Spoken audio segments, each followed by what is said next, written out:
Today, you're going to learn about the 7 laws that have the power to completely transform how your life works and how you perceive reality.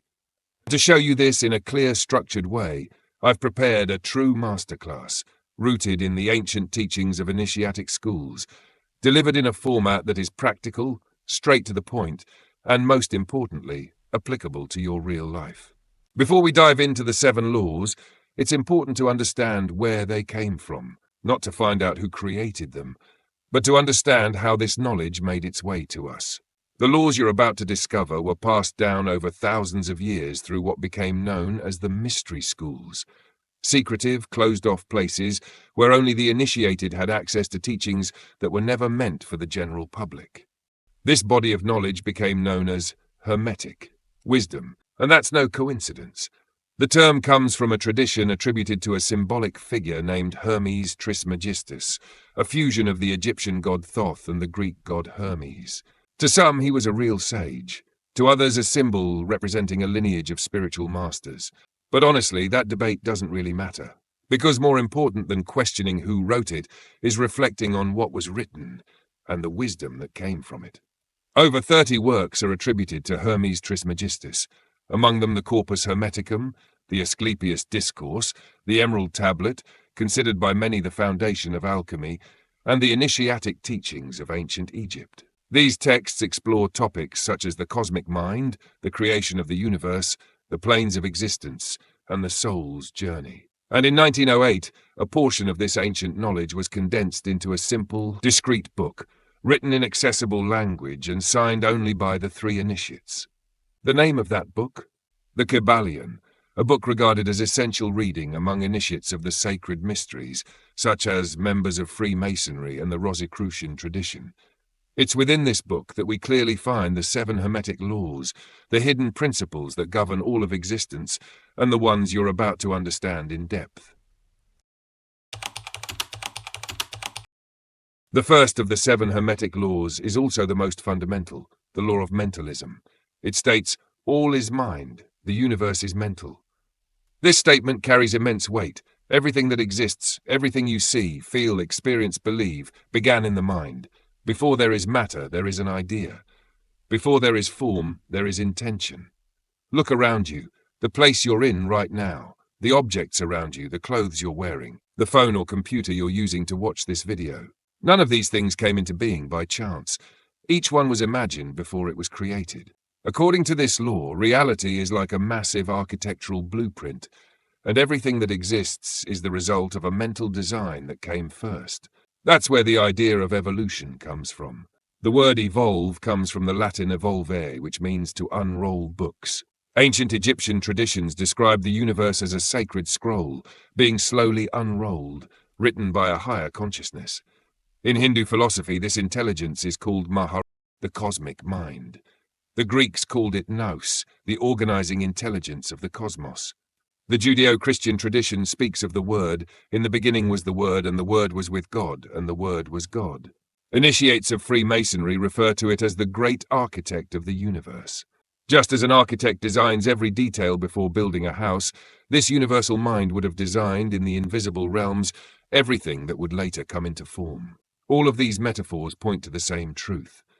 The universe is a projection of the mind. And this isn't just a spiritual concept, it's a call to self-responsibility.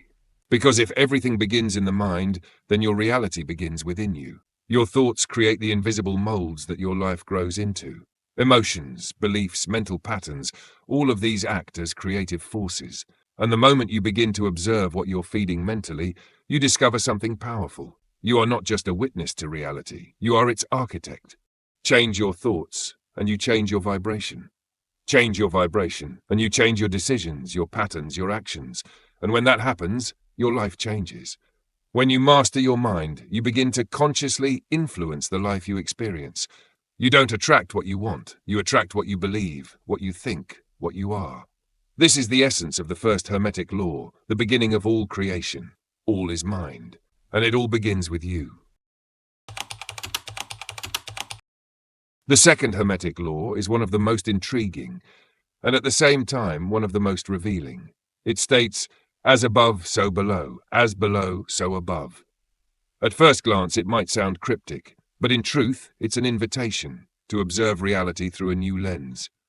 What this law tells us is that there are patterns, structures, and relationships that repeat across all levels of existence, from the micro to the macro, from the visible to the invisible. But there's a crucial detail. The key word here is as, not equal. What is above is not identical to what is below, but it is corresponding. In other words, the same principles that govern the workings of galaxies, planets, and solar systems also govern the workings of the human body, the psyche, and everyday life. When you understand how one level functions, you can apply that understanding to another. It's like a mathematical formula. If I gave you a triangle with two known sides and asked you to find the area, you might freeze. But if I gave you the formula, base times height divided by 2, suddenly it becomes simple. And what's most fascinating is that the formula works for any triangle. The values change, but the logic stays the same. That's the law of correspondence. Phenomena shift, appearances evolve, but the underlying principles remain constant and timeless. That's the key that allows you to extract wisdom from any experience. The macrocosm, the universe, is a mirror of the microcosm, the human being, and vice versa. That's why Plato once said, man is a microcosm within the macrocosm. And the Bible echoes this same idea when it says that God created man in his image and likeness. This concept isn't just philosophical or religious, it's structural, it's operational. The correspondence between planes reveals a deeper truth. Nature doesn't work in chaos, it works through replicable patterns. Whatever is true in the higher realms is also true, in corresponding ways, in the lower ones. So if you want to transform your reality, you need to observe the patterns of the all, patterns that are manifested everywhere, and apply them to your daily life. You need to become a true seeker, someone who behaves like a student, even in the simplest parts of life. A colony of ants, for example, can teach us far more about organization and task fulfillment than just being seen as a bunch of insects carrying crumbs.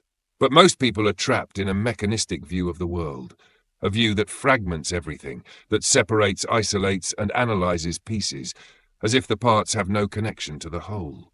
That vision is limited, and because of that it produces limited results.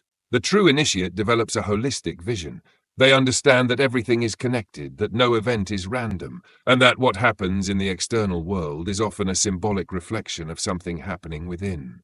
When someone begins to study these laws, something curious happens. Their life begins to reorganize itself. People start to notice changes in how they speak, how they think, how they behave. And more often than not, these internal shifts lead to external outcomes. Opportunities arise, relationships heal, projects flourish. This happens because their invisible patterns are now aligned with greater laws. Those watching from the outside see only the material. Ever since he joined that order, everything started working out. But those on the inside know. What changed was the internal logic. And when you align yourself with the way the universe works, the universe aligns itself with you. That's why this law is so powerful. As above, so below. What you see on the outside corresponds to what you nurture on the inside.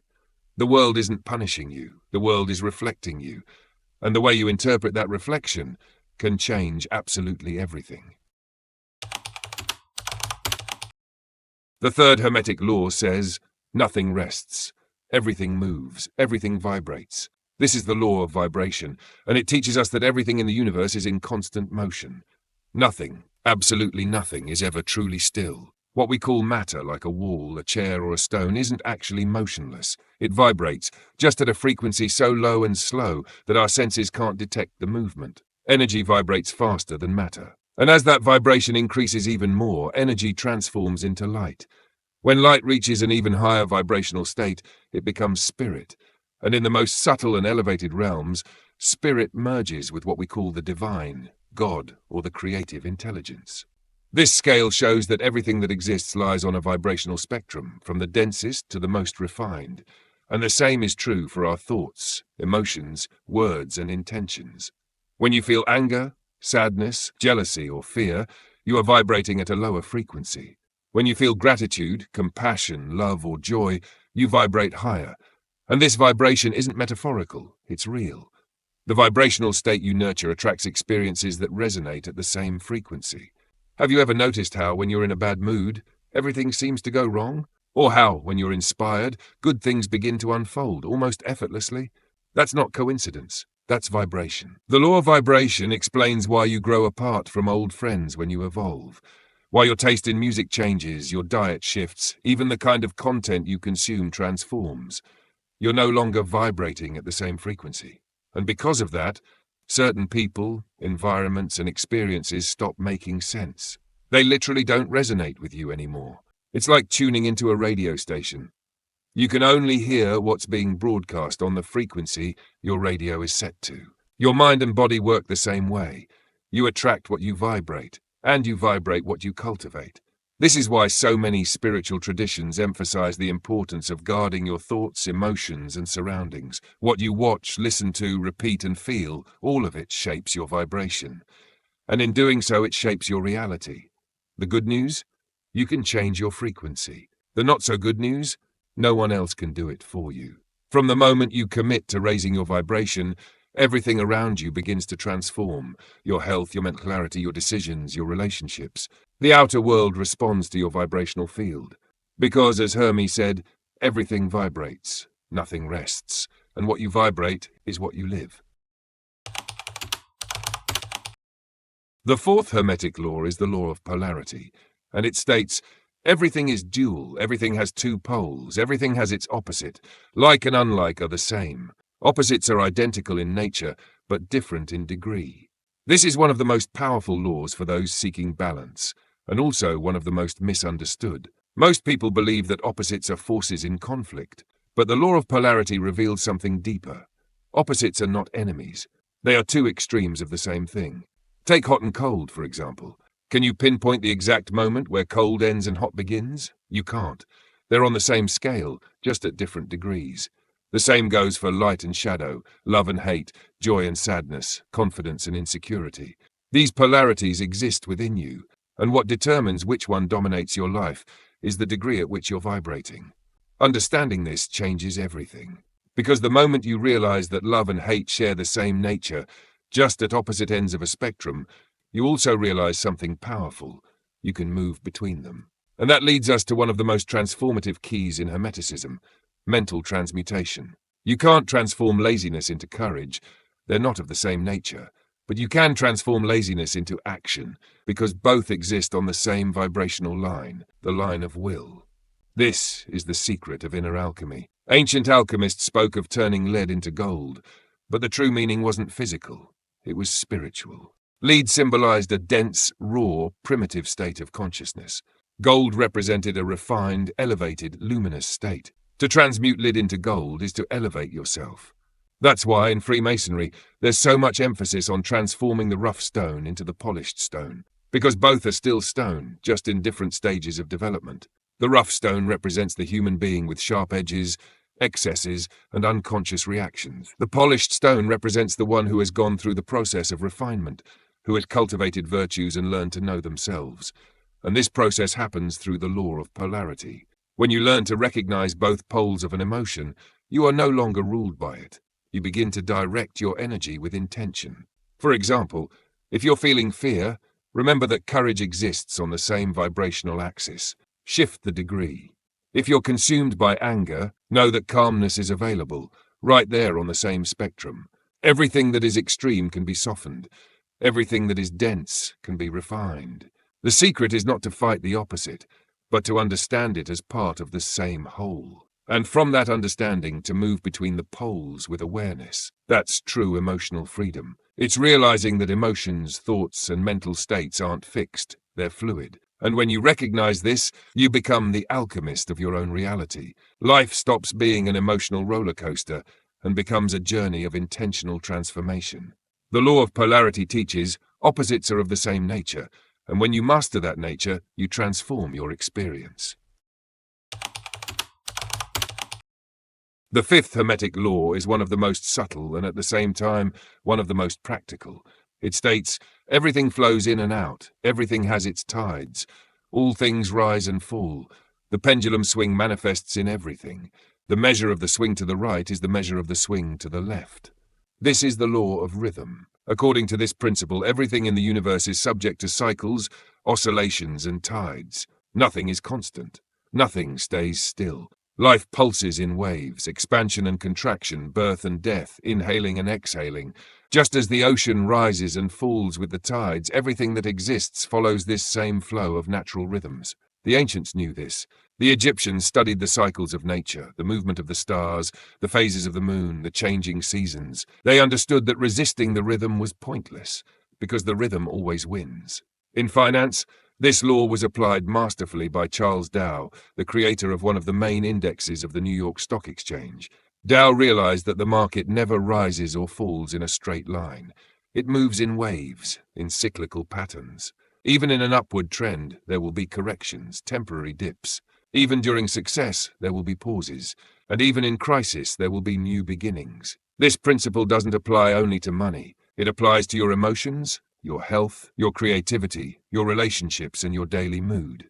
Have you ever noticed how life has periods when everything seems to flow, and others when everything feels stuck? Moments of clarity followed by fog and confusion? That's the rhythm in motion. The most common mistake people make is assuming that flow equals permanence.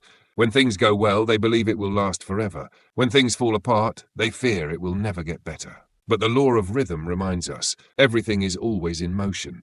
No storm lasts forever. No spring is eternal. Knowing this gives you power, because once you understand that even pain is temporary, you stop panicking. And when you understand that even pleasure is cyclical, you stop clinging to it. True wisdom lies in staying centered, even as the pendulum swings. Imagine a pendulum. The farther you pull it in one direction, the more forcefully it swings to the opposite side. If you give yourself over too much to euphoria, get ready. The crash might be just as intense. If you cling to extremes, whether emotional, ideological, or behavioral, life will inevitably pull you to the other pole. The law of rhythm teaches the value of dynamic balance. It's not about living a life without passion, without highs and lows. It's about recognizing the cycles, anticipating them, and learning to dance with them instead of resisting them. This doesn't mean being passive. It means developing vibrational intelligence. Understanding that during a downward phase it may be time to rest, reflect, or withdraw. And during the upswing, to act, create, and move forward. The initiate learns to ride the waves. They don't try to force the tide or fight the current. They observe. They study the movement. They adapt. They know that everything has its time. And trying to force a flower to bloom too soon only destroys the flower. There is wisdom in waiting, just as there is wisdom in knowing when to act. The law of rhythm isn't an obstacle. It's a hidden map of time. It teaches that every low point is a preparation for the next rise, that every pause is an incubator for growth, and most importantly, the law says that the measure of movement to one side is equal to the movement to the other. In other words, the more you swing toward one extreme, the harder you'll swing back. Remember how, as kids, a wild game often ended in tears? That wasn't just immaturity. That was the law of rhythm at play. That's why the wise cultivate moderation, because they know the center is the most stable point when everything else is swinging. Here's the final key. When you learn to observe life's rhythm, you stop panicking during the downturns, and when the tides are low, you'll know this too shall pass. Because, as the Hermetic law says, everything rises and falls, everything flows, everything reverses. The secret isn't to stop the pendulum, it's to learn how to stay centered while it swings. The sixth Hermetic law is straightforward. No fluff. The law of cause and effect. It states, every cause has its effect, every effect has its cause. Chance is merely a name for a law not recognized. In other words, nothing happens by accident. Everything you experience, good or bad, is a consequence of something. Every action produces a reaction. Every choice leads to an outcome. Every decision, every word, every thought is a seed being planted, and sooner or later it will bear fruit. In Hinduism, this is called karma. In Christianity, it's framed as sin and harvest. Modern physics calls it the law of action and reaction. And today's quantum mechanics recognizes that observation, intention, and vibration create measurable realities. Hermetic wisdom goes beyond philosophy. It offers a practical tool for self-responsibility. Once you understand the law of cause and effect, you realize there's no point in complaining about the harvest if you're not paying attention to the seeds you're planting. Want to harvest peace? Plant peace. Want to experience abundance? Plant habits, thoughts, and decisions that align with abundance. But here's the catch. Just like a plant doesn't bloom the day after it's planted, the effects are not always immediate. That's why so many people get stuck in repeating cycles without even noticing. They're harvesting today the results of causes they set in motion weeks, months, or even years ago. And here's the mindset shift. When something in your life isn't going well, what you need isn't a quick fix for the effect. You need to identify and transform the cause.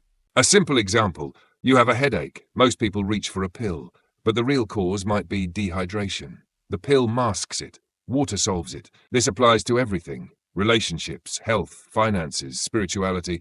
Most people try to change the effect, but those who understand this law know the secret lies in changing the cause. When you fix the root, the outcome realigns. And there's more. This law also protects you from the illusion of chance. From the Hermetic perspective, chance doesn't exist. It's simply a label we give to invisible causes we haven't yet identified.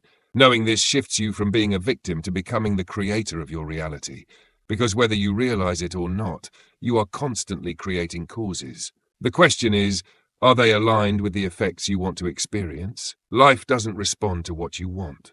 It responds to what you do. So if you want to live with more awareness, here's what to do. Observe the causes, align your choices, change the origin, and the universe, as always, will respond.